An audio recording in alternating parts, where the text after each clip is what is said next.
That's completely right. We are donating absolutely everything.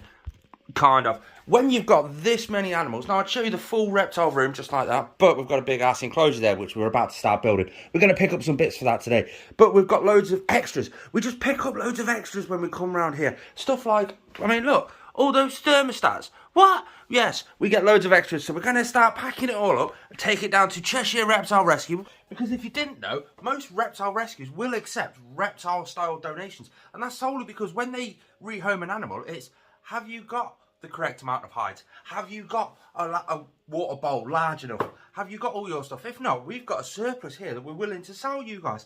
That then raises money for the reptile rescue, whichever reptile rescue it may be, and they could keep operating to save that many animals. And the joy with Cheshire Reptile Rescue, with them being the biggest on social media and stuff like that, they get a lot of people going in and out, and they build up an awful lot of spare parts, just like me. They get a lot of donations as well, so they have contacts within contacts within contacts that are all reptile rescues, and if they do get too much, they have a donation bucket. You can put all your products in the donation bucket. That will then get split up between some of the other reputable reptile rescues here in the UK.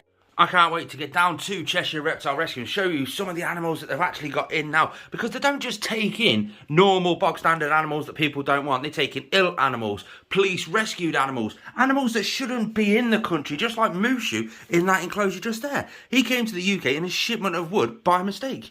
Wish, up in this enclosure, she came from Cheshire Reptile Rescue. She was a wild stowaway. A wild stowaway is basically an animal that shouldn't be in the country. It came here by mistake, and the authorities say we're just going to destroy that animal, so you may as well just take it and do what you can with it. So that's what we did. So if it wasn't for Cheshire Reptile Rescue, Wish wouldn't be alive now, Mushu wouldn't be alive now, and it's stuff like that that just warms my heart. So that's why we do this. You see, now I could quite easily just sell all this stuff, get a bit of money and put that back into my animals, or I could donate this stuff to Cheshire Reptile Rescue. That will then get distributed around loads of other reptile rescues, and it will get sold to other people that are rescuing the animals at Cheshire Reptile Rescue. I would rather do that than sell them and make a profit. So let's get this. What have we actually got? First off, you know these leopard gecko hides? Well, obviously, I don't breed leopard geckos no more, and I've built a completely custom DIY leopard gecko enclosure, so I don't need these hides anymore. I'm going to keep one of them, just in case I do ever get another reptile rescue in. I've got that urgently. So say Manchester Airport accidentally find a lizard that they don't need, or they don't want, or it's just come into the country by mistake, I've got that to hand so I can easily use it. That 4-foot enclosure you can see just up there, that's empty. It's got some wood lice cultures in it, but that's about it. But that's empty. So that's there just in case another reptile rescue does come in. So we've got 1, 2, 4 of those hides. We've got this big one just up here. We've got a big water dish just there. Then we move on to some of the electrics. We have got, let's have 1, 2, 3, 4 100-watt microclimate max stats and a pulse proportional thermostat. Why have I got so many mat stats? Well, it's quite simple because heat mats give off an infrared wavelength of infrared B through to infrared C, which is not a naturalistic wavelength of infrared. It's not natural for those animals. It's like getting blown in the face by one of these stupid little space heaters. And we don't like that. That's not natural, so we don't give that to our animals anymore. So I've converted all my heat mat animals over to deep heat projectors, infrared heat projectors, mega ray infrared heat projectors, and all that sort of stuff, because that's a much more naturalistic wavelength of light. It just in turn means I get an absolute ton of these. So they're going down there. And my pulse proportional thermostat, that came from my dubia roach breeding colony, but I don't have a thermostat on that anymore. You've got popcorn in this enclosure just here. You've got popcorn's heat lamp just up there. And the kinetic heat from that heat lamp goes through the top of this enclosure and then heats up my big dubia colony all the way up there. So I don't need that heat mat no more.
That's that done. Been up to Cheshire Reptile Rescue, dropped off all of those bits and bobs. We had a little look around some of the animals, which are absolutely amazing. Some really nice boa constrictors and just nice enclosures.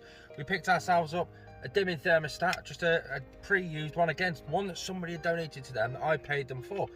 Dimming thermostat, that's for our bearded dragon enclosure, same as our foam that we got from the harbour ashore. It's time for me to go to work. We're trying to get to 50,000 subscribers this year. Please subscribe.